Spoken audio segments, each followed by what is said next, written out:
I worked as a cleaner at my father's company until I exposed his secrets and reclaimed it. The glass doors of Harrison Technologies felt heavier than usual that morning.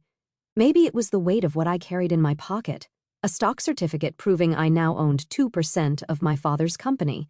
2% might not sound like much, but it had taken every penny I had saved over the past 3 years to buy those shares.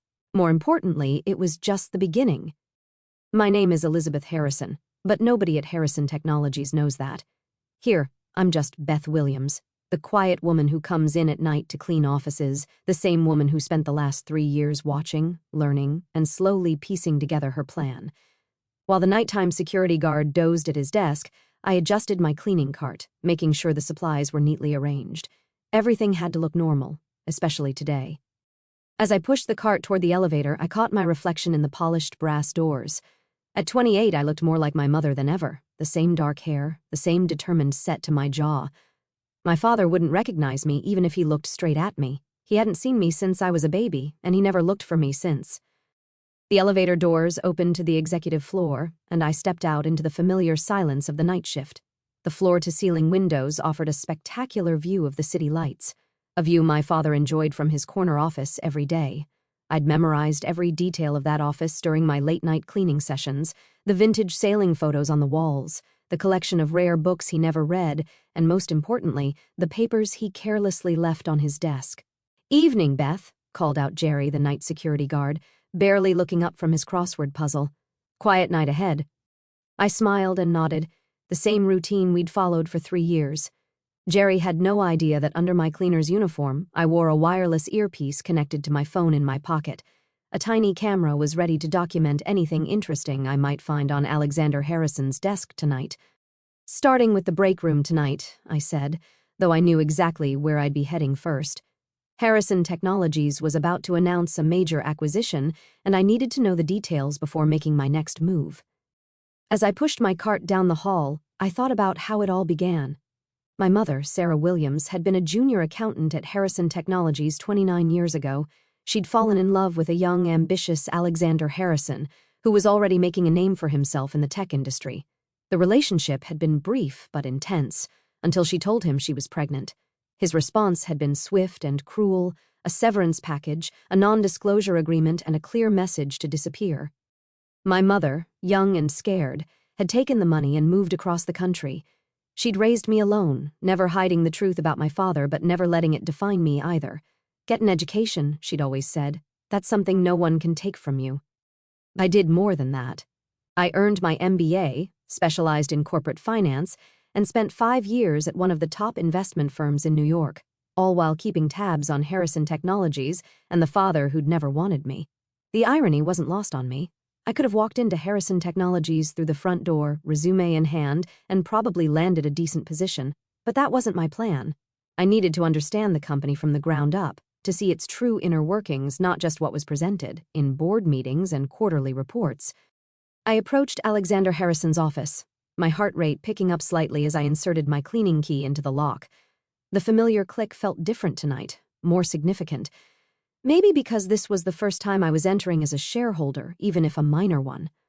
The office was exactly as he'd left it, papers scattered across the desk, his laptop closed but not locked away, a security oversight I'd noted months ago, and a half-empty coffee cup perched precariously near the edge of his desk.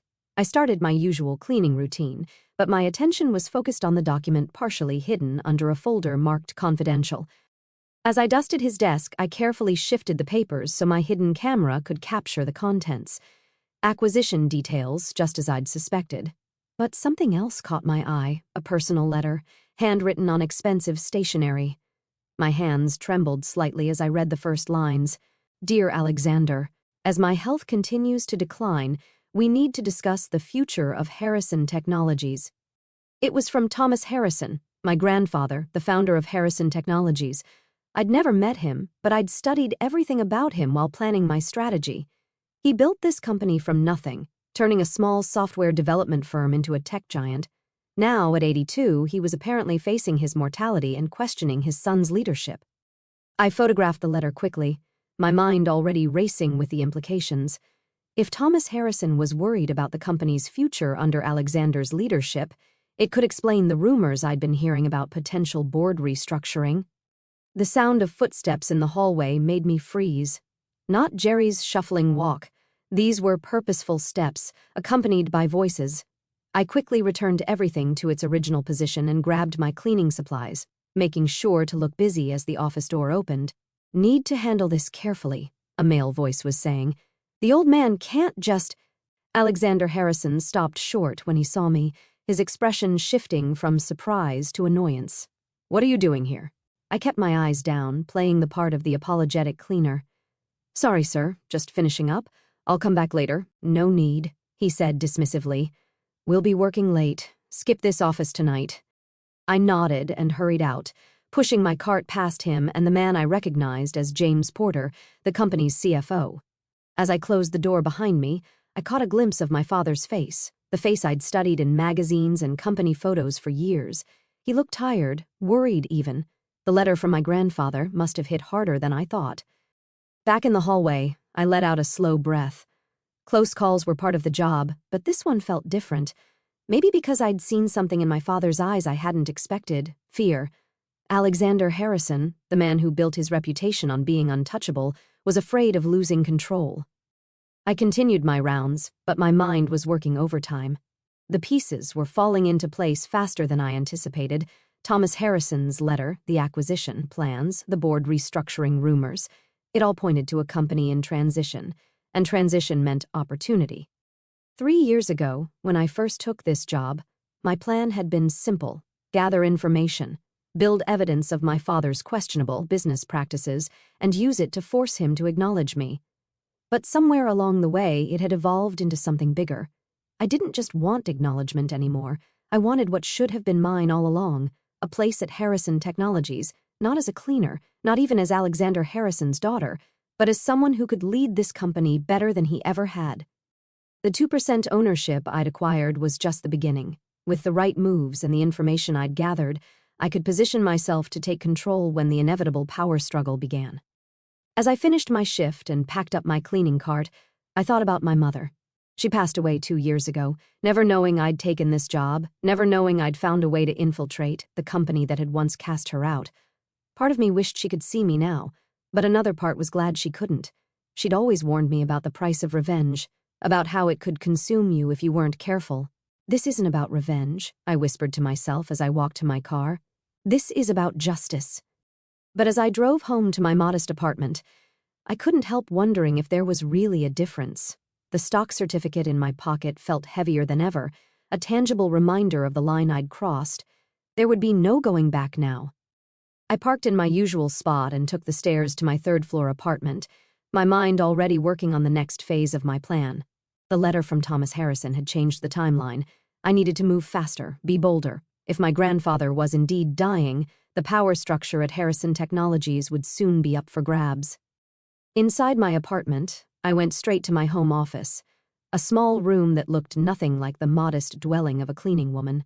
3 monitors displayed stock charts, company news, and surveillance feeds. A wall of notes and photographs tracked the key players at Harrison Technologies, and in the center of my desk sat a photo I'd stolen from my father's office during my first week on the job, a picture of him and my grandfather at the company's IPO celebration. I pulled out my phone and downloaded the photos I'd taken that night. The acquisition documents would need careful analysis, but it was the letter from Thomas Harrison that held my attention. I read it again, slower this time, taking in every word. "Dear Alexander, as my health continues to decline, we need to discuss the future of Harrison Technologies. Your recent decisions have given me cause for concern. The board shares my worries about the direction you're taking the company. I built this company on innovation and integrity, not just profit margins. Your focus on short-term gains over sustainable growth goes against everything I've tried to teach you. Perhaps my biggest failure was not seeing this sooner. We need to meet.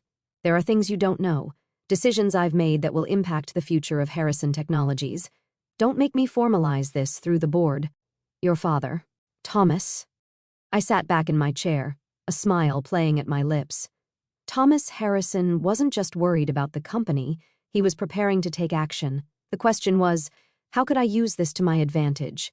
I pulled up the company's shareholder registry on my computer. My 2% ownership was hidden behind a series of shell companies, untraceable to me. But I wasn't the only one quietly buying shares. Several investment firms had been accumulating small positions over the past few months. Were they anticipating the same power struggle I was? A notification popped up on my screen, an email from my contact at the SEC. Another piece of the puzzle was falling into place.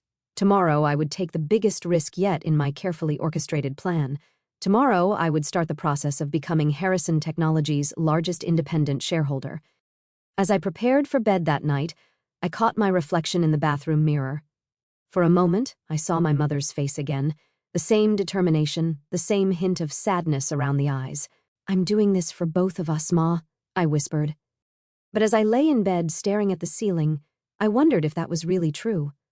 Was I doing this for my mother's memory, for my own sense of justice, or for something else entirely?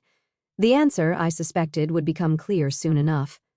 The next few weeks would test everything I'd worked for. My father thought he was untouchable, thought he could dismiss people from his life without consequences. He was about to learn how wrong he was. I closed my eyes, already planning my next move. Tomorrow would be another night of cleaning offices, gathering information, and quietly building my case. But soon, very soon, Beth the cleaner would disappear, and Elizabeth Harrison would finally take her place at the company that should have been her birthright. The game was changing, and I was the only player who knew all the rules. The morning headlines hit like a bombshell. Harrison Technologies faces hostile takeover attempt. I smiled as I read the article on my tablet, knowing I had orchestrated every word. The 15% ownership stake I quietly accumulated through various shell companies had finally been revealed, sending shockwaves through the corporate world. My father's reaction was exactly what I'd expected. Within hours, Harrison Technologies issued a statement denouncing the opportunistic attempt to destabilize a great American company. Alexander Harrison, ever the showman, scheduled a press conference for that afternoon. I watched it from my apartment, still in my cleaner's uniform after finishing my morning shift. "This company was built by my father," he declared, his voice carrying that familiar authoritative tone, "and I will not let unnamed investors tear apart his legacy." If only he knew that legacy was exactly what I was fighting for. The past 3 weeks since discovering my grandfather's letter had been a whirlwind of calculated moves. I liquidated every asset I owned, called in every favor, and leveraged contacts from my investment banking days to amass the capital needed for this play. The 2% stake I'd started with had been just the beginning. My phone buzzed, a message from Marcus, my old colleague from Goldman Sachs who'd helped arrange the share purchases. "Board's calling an emergency meeting tomorrow. Your timing is perfect." Perfect timing wasn't luck. It was the result of 3 years of meticulous planning. I'd watched Alexander Harrison run this company like his personal kingdom, making decisions that benefited him while ignoring long-term consequences. The acquisition he'd been planning would have gutted the company's R&D department, sacrificing innovation for quick profits, just like my grandfather's letter had suggested. Alexander cared more about short-term gains than sustainable growth. I changed out of my cleaner's uniform and into a carefully chosen outfit, a charcoal gray suit that cost more than Beth the cleaner made in 3 months. Tonight would be my last shift at Harrison Technologies, though no one knew that yet. I had one final task to complete before revealing myself. The night shift started as usual. Jerry barely looked up from his newspaper as I wheeled my cleaning cart toward the elevator. But tonight, instead of heading straight to the executive floor, I made my way to the IT department on the 3rd floor. "Evening, Beth," called out Mike, the night shift IT tech. Like Jerry, he'd grown used to my presence over the years. Unlike Jerry, he'd actually been helpful, unknowingly providing valuable information about the company's network security. "Hi, Mike," I said, keeping my voice casual. "Server room needs cleaning tonight, Mr. Harrison's orders." Mike frowned. "Really? Nobody told me about that." I shrugged, pulling out a work order I'd forged, just following the schedule. He glanced at the paper and nodded. "All right, but be careful in there. Don't touch anything that looks important." If only he knew what I was really after. Inside the server room, I quickly located what I needed, the backup drives containing board meeting recordings from the past 5 years. My father, ever paranoid about leaks, insisted on recording every meeting. Those recordings had captured countless instances of his questionable decision-making, including discussions about burying, negative product reviews, and sidestepping regulatory requirements. I slipped the drives into a hidden compartment in my cleaning cart, replacing them with identical ones that contained nothing but static. By the time anyone discovered the switch, it would be too late.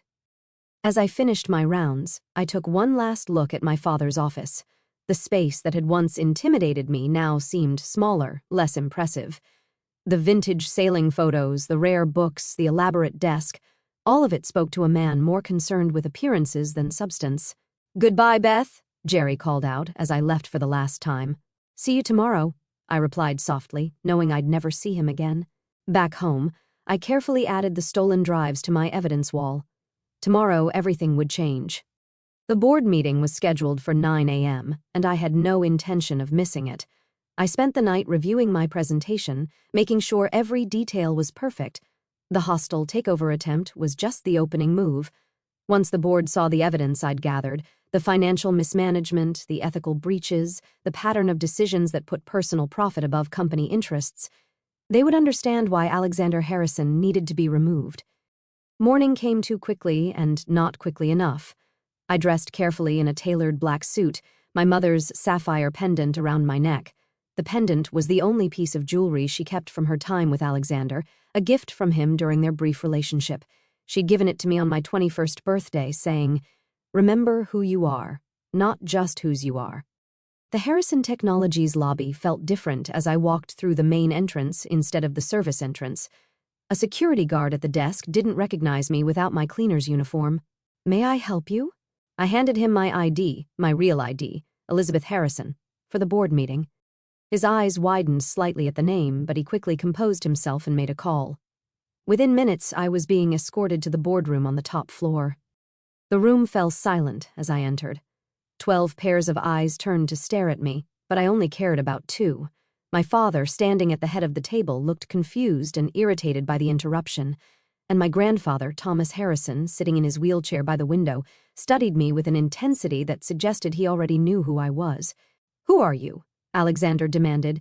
"This is a private meeting." I smiled, feeling oddly calm. "My name is Elizabeth Harrison. I represent the investment group that now owns 15% of this company."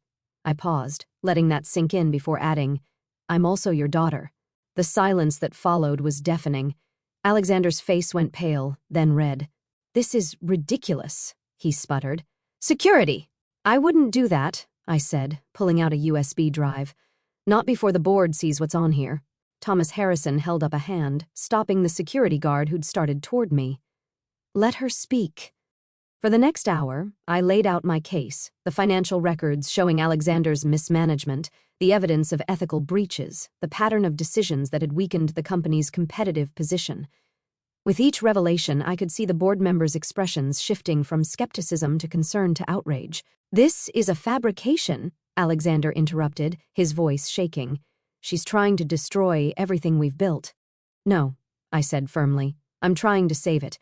I've spent the last 3 years learning this company from the ground up, watching you run it into the ground. I worked as a cleaner, coming in every night, seeing how things really operated when you thought no one was watching." Thomas Harrison wheeled himself forward, his eyes never leaving my face. "Sarah's daughter," he said quietly. "I wondered if you'd ever find your way here." Alexander's head snapped toward his father. "You knew?" "I knew about Sarah's pregnancy," Thomas replied. "I tried to convince you to do the right thing back then. You refused." He turned back to me. "Continue, please." I outlined my plan for the company, returning to the principles of innovation and integrity that Thomas had built it on, investing in R&D, and developing sustainable growth strategies. As I spoke, I could see the board members nodding, some taking notes, others whispering among themselves. "This is absurd," Alexander cut in again. "You can't seriously be considering—" "We're not just considering it," Thomas interrupted. "We're voting on it now." What followed was the longest 30 minutes of my life. The board voted to suspend Alexander pending a full investigation of my allegations. Thomas Harrison was reinstated as interim CEO, with me appointed as chief strategy officer. As the board members filed out, Alexander remained frozen in his chair, staring at me with a mixture of anger and disbelief. "Why?" he finally asked. "Why come back after all these years?" I met his gaze steadily. Because this company deserves better than what you've given it. Because the daughter you dismissed might be the only one who can save your father's legacy. I built this company into what it is today, he protested. No, Thomas said firmly. You inherited a great company and nearly drove it into the ground. Elizabeth has shown more understanding of what Harrison Technologies should be than you ever did. As I turned to leave, Alexander called out, You think this makes us family? You think this changes anything? I paused at the door. No, it doesn't make us family, but it does make me your boss. The look on his face as I walked out was something I'd remember for a long time. In the hallway, Thomas gestured for me to follow him to his private office. Once inside, he pulled out an old photograph from his desk drawer, a picture of my mother holding me as a baby. I kept track of you over the years, he said softly. Your achievements, your education. I should have done more. Why didn't you? I asked, the question I'd wondered about for years finally coming out. He sighed heavily. Pride, perhaps. Or cowardice. I let Alexander's mistakes become my own. He looked up at me, his eyes clear and determined. But we can fix that now, if you're willing. I studied the man who was both stranger and grandfather. I didn't come here looking for a grandfather, I said carefully. No, he smiled. You came here to take control of a billion-dollar company. And you did it brilliantly. He wheeled himself to the window, looking out over the city. But maybe, while we're rebuilding this company, we can rebuild something else too. I joined him at the window, thinking about everything that had led to this moment. The little girl who grew up without a father, the young woman who turned rejection into determination, the cleaner who became the boss. Maybe we can, I said softly. The sun was setting over the city, casting long shadows across the office. Tomorrow would bring new challenges, restructuring the company, implementing my plans, dealing with the fallout from Alexander's suspension. But for now, standing next to my grandfather, watching the day end from an office I'd once cleaned, I felt a sense of peace. The game wasn't over, but the rules had changed, and this time I wasn't playing from the shadows. 1 month after taking control of Harrison Technologies, I sat in what had once been Alexander's office, reviewing the latest financial reports. The vintage sailing photos were gone, replaced by charts tracking our new R&D initiatives. The pretentious, rare books had given way to actual technical manuals and industry analyses. This wasn't just an office anymore. It was a command center for rebuilding the company. My phone buzzed with a text from Thomas, board meeting in 20 minutes, Alexander appealing his suspension. I wasn't surprised. My father had spent the past month building his case, claiming I had obtained information illegally during my time as a cleaner. He'd hired the best lawyers money could buy, though that money was quickly running out. The board had frozen most of his assets pending the investigation. Ready? Thomas asked, wheeling himself into my office. Despite his declining health, he'd been an invaluable ally during the transition, helping me navigate the complex relationships within the company. Always, I replied, gathering my files. How many board members is he trying to sway? 3, Thomas said grimly. Morton, Chen, and Davis. They're old friends, worried about their own positions if all his decisions come under scrutiny. I nodded, having expected this. Then it's time to show them what I found in the server room backups. The boardroom looked exactly as it had a month ago when I'd revealed my identity, but the dynamic had shifted dramatically. Where once I'd been the outsider forcing my way in, now I sat at the head of the table, Thomas at my right hand. Alexander and his lawyers sat at the far end like supplicants before a court. Mr. Harrison has prepared a statement, his lawyer began. But I held up my hand. Before we hear any statements, I said, my voice carrying the authority I'd learned from years of watching my father, I'd like to share some new information with the board. I nodded to my assistant, who distributed folders to each board member. These transcripts come from board meeting recordings dating back 5 years. Pay particular attention to the highlighted sections. The room fell silent as they read. I watched their faces change as they discovered the extent of Alexander's manipulation, the backdated contracts, the buried safety reports, the systematic dismantling of the quality control processes my grandfather had put in place. This is illegal surveillance, Alexander's lawyer protested. These recordings were made on your client's own orders, I interrupted. Every board meeting for the past 5 years, recorded and archived. Company policy, isn't that right, Dad? Alexander's face had gone pale. He knew what those recordings contained, every unethical decision, every manipulation, every time he put his own interests above the company's. "Morton," I said, addressing one of his allies directly, "pay special attention to the discussion about the pension fund investments. Notice how your name comes up." Morton's hands trembled as he read the relevant section. The other board members leaned over to look, and I could see the moment they understood, Alexander hadn't just betrayed the company, he'd implicated many of them in his schemes. "This is a witch hunt," Alexander said, standing up. "You're trying to destroy everything I built." "You built?" Thomas's voice cut through the room like steel. "You inherited this company when it was at its peak. You inherited a legacy of innovation, of integrity. And what did you do with it?" "I made us profitable," Alexander shot back. "I kept us competitive." "You made yourself profitable," I corrected, pulling out another document.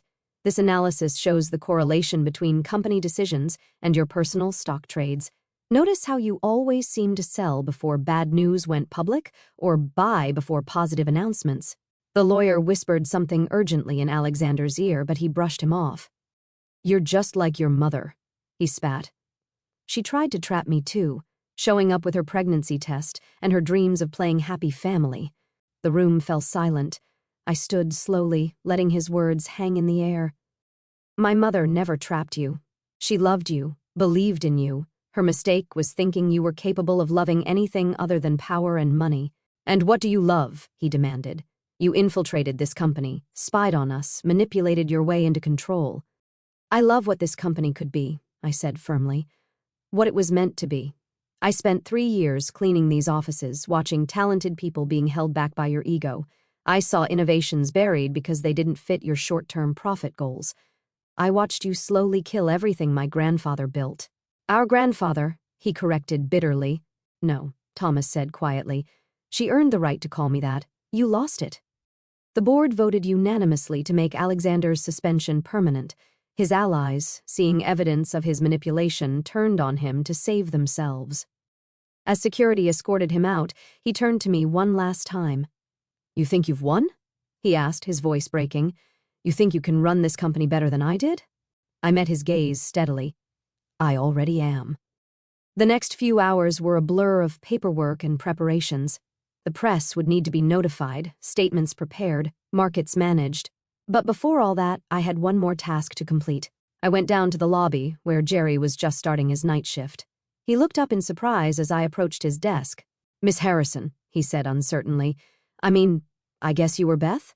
I smiled, holding out an envelope. "Thank you, Jerry, for being kind to the cleaning woman who never existed." Inside the envelope was a promotion letter, head of building security, reporting directly to me. His eyes widened as he read it. "I don't understand," he said. "Why?" "Because you treated everyone with respect, regardless of their position. That's the kind of person we need here." Next, I visited Mike in IT. He got a promotion too, along with funding for the security upgrades he'd been requesting for years. One by one, I sought out the people who'd shown kindness to Beth the cleaner, who'd done their jobs with integrity even when management didn't care. That evening, as the sun set over the city, I found myself back in my old cleaning closet. My cart was still there, though someone else would be using it now. I ran my hand along the handle, remembering all the nights I'd pushed it through these halls, gathering information, building my case, preparing for this moment. "Having second thoughts?" Thomas asked from the doorway. I turned to face him, smiling. "No, just remembering where I started." He wheeled himself closer, looking thoughtfully at the cleaning supplies. "You know, I've been thinking about what you said in the board meeting, about what this company could be, and I think you're already making it happen." He pulled out an old photograph, not the one of my mother this time, but one I'd never seen before. It showed him as a young man standing in front of a tiny storefront with a hand-painted sign, Harrison Electronics. "Started with nothing," he said softly. "Built it all from scratch. Your father never understood that part. He was born into success, never had to fight for it. Like me," I pointed out. He shook his head. "No. You fought harder than anyone. You could have come in with lawyers and demands, tried to claim your birthright through the courts. Instead, you learned this company from the ground up. You earned every bit of it." I felt tears threatening but held them back. "I'm not finished earning it." "No," he agreed, but you've made one hell of a start." The next morning, I arrived early to find a line of reporters outside the building. News of Alexander's permanent removal had leaked, and everyone wanted the story. I straightened my jacket, touched my mother's pendant for luck, and stepped out of my car. "Miss Harrison," they called out, "is it true you worked as a cleaner here? Did you really spy on your own father?